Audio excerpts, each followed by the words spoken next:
matapos pinaulanan ng mga bomba ng pinagsanib na militar ng United States at Israel ang malaking bahagi ng Iran. Sinalubong ito ng di takot kundi hiyawan at pagsasayaw sa lansangan ng mga mamamayan. Kinumpirma mismo ng Iranian state media ang pagpanaw ni Grand Ayatollah Ali Khamenei na siyang naging gabay ng Islamic Republic sa halos kabuuan ng 47 years na pamumuno sa Iran. Nautas din ang matataas na opisyal ng Islamic Revolutionary Guards na si Major General Muhammad Pakpur, pati na ang close advisor ni Khamenei na si Admiral Shamkhani. Kasabay ng dalamhati ay ang banta ng paghihiganti laban sa US at Israel.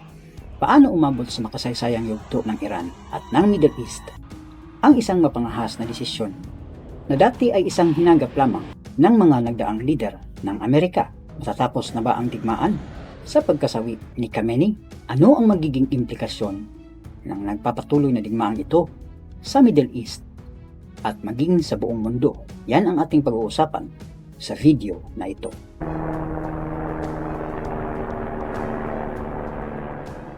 Halos isang araw matapos simulan ang operasyong tinaguriang Roaring Lion, idinitalye ng Israeli Defense Forces kung paano isinagawa ang pinakamalaking air campaign ng Jewish state sa kasaysayan. Inabot ng maraming buwan ang pagpaplano ng Israel at US para sa operasyong ito na tinawag ng Amerika na Operation Epic Fury.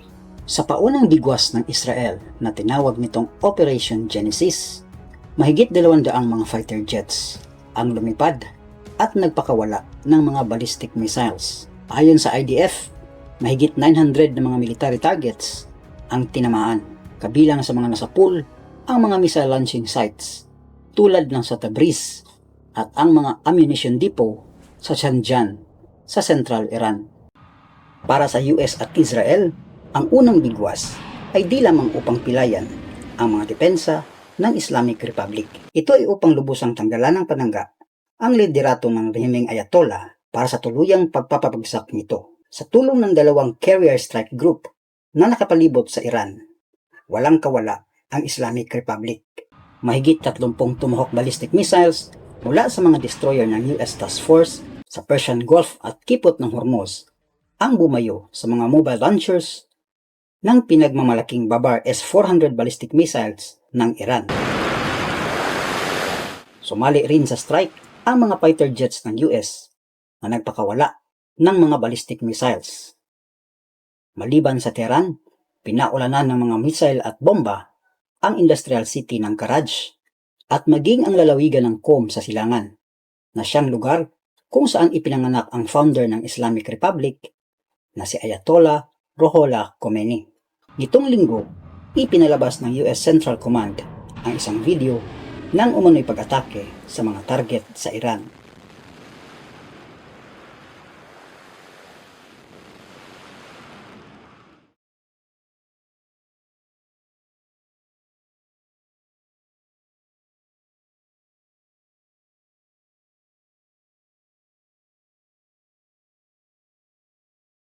Kabilang sa tinarget ang presidential compound sa tabi ng isang university sa Tehran, kung saan nagkukubli si Khamenei, kanyang pamilya at iba pang mga matataas na opisyal ng Islamic regime. 7 mga malalakas na bomba ang inihulog ng Israeli jets at nasa pool ang buong compound. Sa mga satellite footage at iba pang visual evidence, makikitang wasak na wasak at napatag ang maraming mga gusali sa compound sa Central Tehran. Ilang oras matapos unang i-anunsyo ng Israel at US na wala na si Khamenei, isang broadcaster sa Iranian State TV ang emosyonal na nagbalita sa malagim na sinapit ng kanilang pinuno.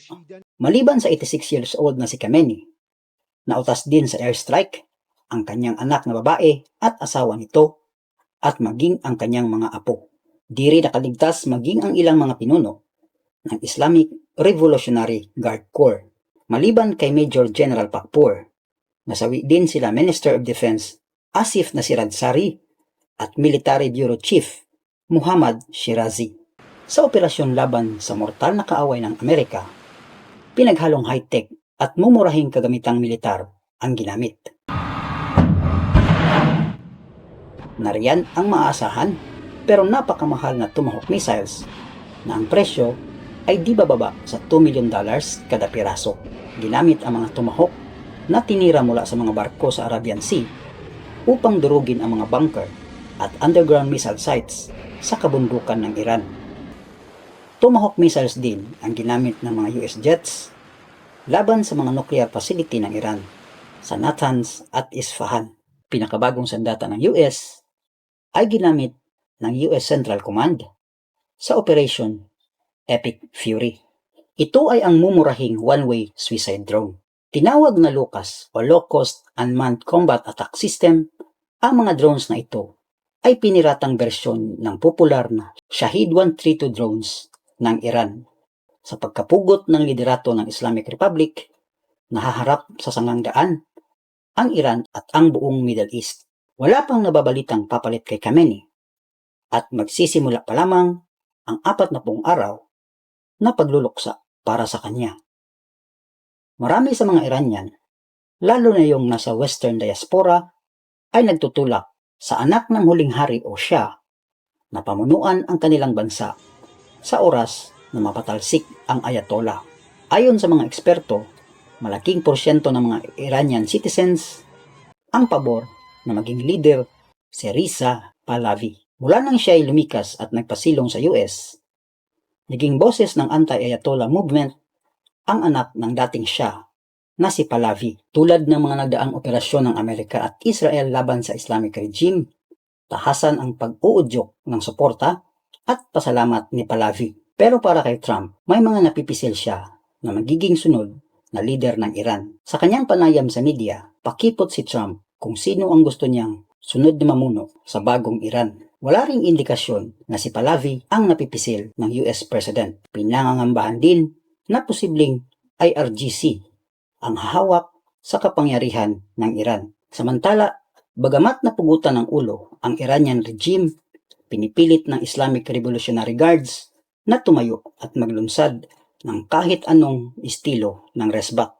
Isang araw matapos ang US-Israeli attacks, nagpapatuloy naman ang pagpukol ng mga ballistic missile ng IRGC sa mga target nito sa Middle East. Nitong linggo ng umaga, kabilang sa mga pinaulanan ng mga missile ay ang kampo ng mga US military advisors sa Erbil, Iraq. Niyanig din ng mga pagsabog ang mga syudad ng Doha sa Qatar at sa Dubai sa UAE. Patuloy namang sinasalag ng Iron Dome ng Israel ang bumabagsak ng mga ballistic missiles at Shahed drones na pinupukol ng IRGC. Pagbabanta pa ng IRGC, matitikman ng US at mga alyado nito ang pinakamabagsik na ganti ng Iran. Taliwas sa mga naunang labanan, nabubuo ang galit at pagdismaya ng mga bansang Arabo na pinagbalingan ng Iran. Kabilang sa mga napinsala ang mga gusali sa mga Gulf states tulad ng Burj Khalifa at ang Burj Al Arab Hotel, ang tanging 7-star hotel sa buong mundo na makikita sa Dubai. May indikasyon ding na mimiligro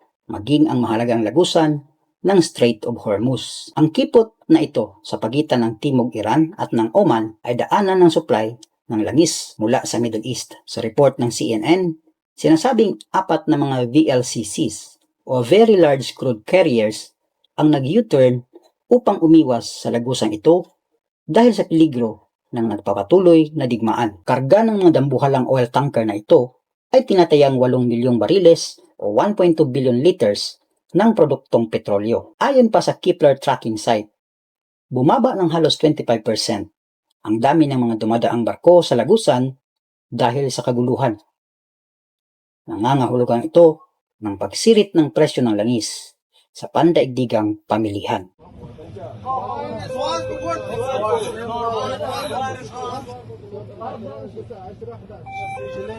2% inside have.